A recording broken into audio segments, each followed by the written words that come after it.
I've been reading from the Gospel of John at the very end of that Gospel. And one of my favorite passages is in John 21, the last chapter. And it's the story of Jesus appearing to his disciples on the beach. And then after they come ashore, after fishing all night, they have breakfast with Jesus. Beautiful example of Jesus still relating to them in a very human way. But then he pulls Peter aside and has this conversation with St. Peter. Peter, who had denied him 3 times, remember, when he was first arrested, and who was devastated in tears when he realized what he had done. This great sin of weakness, of giving in to fear. And now Jesus has this conversation, and so he asks Peter 3 times, Peter, or Simon, actually calls him by his real name, Simon. Peter was his nickname, which means rock. Simon, son of John, do you love me more than these? He said, yes, Lord, you know that I love you. Jesus said, feed my lambs. A second time he said, Simon, son of John, do you love me? He said to him, yes, Lord, you know that I love you. Jesus said to him, tend my sheep. He said to him the third time, Simon, son of John, do you love me? Peter felt hurt because he said to him the third time, do you love me? And he said to him, Lord, you know everything. You know that I love you.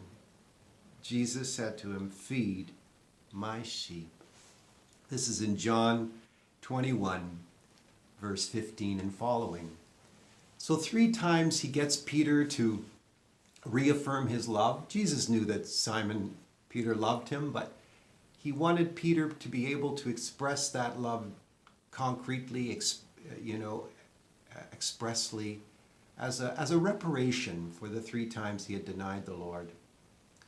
But then we are also told that the proof of that love was to be manifested in Simon spending the rest of his life feeding and tending the sheep, the people of God. Remember, Simon was appointed the first pope of the church, the one on whose faith, the rock on which Jesus said, I would build my church and the gates of hell would not prevail against it. And so now Peter, for the rest of his life, remained very faithful to that, even unto death. He served the people of God. He proved his love for the Lord by serving his brothers and sisters in Christ. So too for us. Ultimately, we are to love God with all our heart, mind, soul, and strength. But how do we know if we're really loving God? It will be shown in our love of neighbor. Love your neighbor as yourself. That's the second of the 2 great commandments.